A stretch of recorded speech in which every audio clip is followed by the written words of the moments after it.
I pozdrav svim ljudi, moj meni CVP, dobrodošli novi klip. Danas ćemo raditi recenziju sata Mi Band 6 i hajdemo da počnemo. I ovo je sve što se nalazi u kutiji. Naravno, imamo sat, imamo uputstvo u kutiji, imamo punjač. Nije kao klasičan punjač, imamo ova dva konektora, koja nije kao kod prethodnih verzija sata da morate da ubacite, nego imamo magnet, dakle da ne morate ni da skidate ovo. Vidite. I evo ga Mi Band 6. Kao što vidite, ekran je zaobljen, nije kao na prošlim serijama da je ovdje imamo liniju kao na prošlim, nego je zaobljen, možete vidite. Podsjeća je dosta na Mi Band 5 i hajdemo da vidimo kako radi. I evo ga, ovo je aplikacija. Aplikacija se zove Mi Fit. Tako što bi povezali uređaj treba će vam Bluetooth. Upalite Bluetooth i naći ćete vaš sat. Pisat će vam gore Band 6. Ovo je tu početni profil. Imate ovdje profil. Ovdje imate razne opcije kad uđete. Kao što možete vidjeti. I možete da promijenite profil ekrana da vam drugačije izgleda. I kao što možete vidjeti, ovdje mijenjamo teme. Kao što možete vidjeti, imamo mnogo tema. Da sad ne pokazujem sve. Ovdje imamo notifikacije, da li želite da vam stižu notifikacije sa SMS, sa poziva, sa aplikacija i tako dalje. Imate vibracije također, da li će vam vibrira preko poziva, također SMS-a ili alarm da vam zvoni. I ovdje imate za zdravlje. Naravno imamo ovdje i Band Settings, to je podešavanje sata. I ovo ako ste izgubili negdje slučajno vaš sat, ne možete da ga nađete, imate ovdje Find Band. I ovo vam je početni ekran.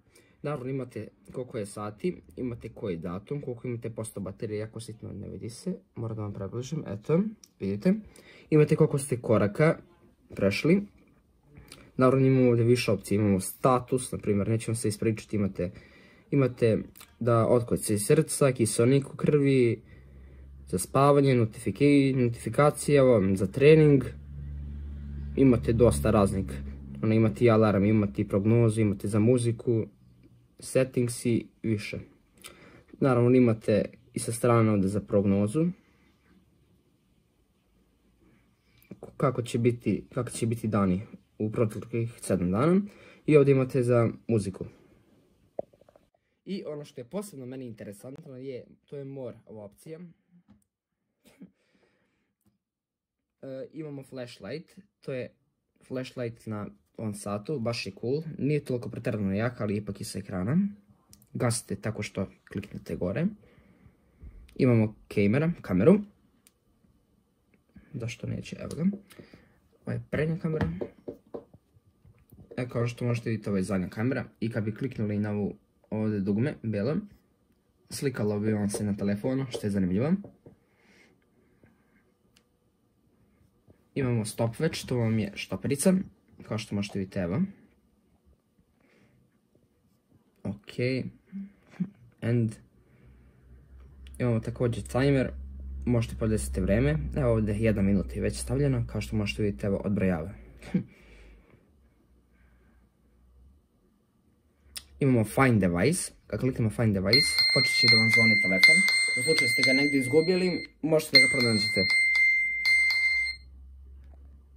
I imamo Silent Mode, to znači da vam ne stižu poruke. I stigli smo do mana. Prva mana je što se sat jako grebe, znači treba će vam neka folija. Ako hoćete da vam se ne grebe mnogo sat, u ovom slučaju nisam ga izgrebao, dobro. Druga mana je zato što je već 3 modela slične površine isto izgleda. A treća mana je zato što vam se mnogo lako otkači. Naprimjer, kada dođete za sto neki, stavite ruku, može brzo, lako da vam se ovo otkači i da vam padne i da ga izgubite ili da ga polomite ili da ga već ugrebete, šta već. I stigli smo do prednosti. Prva prednost je što je vodootporno čak 50 metara dubine. Dakle da možete ga kvasiti, ništa mu neće. Druga prednost je zašto je jako dobra baterija, dugo će vam trajati, bukvalno zaboravit ćete kad ste ga zadnji put napunili.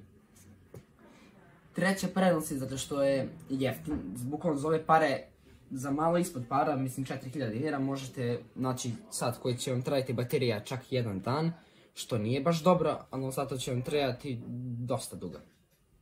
I hvala vam što ste pogledali još jedan video, za još klipova stavite like, share i subscribe i vidimo se u sljedećem. Pozdrav!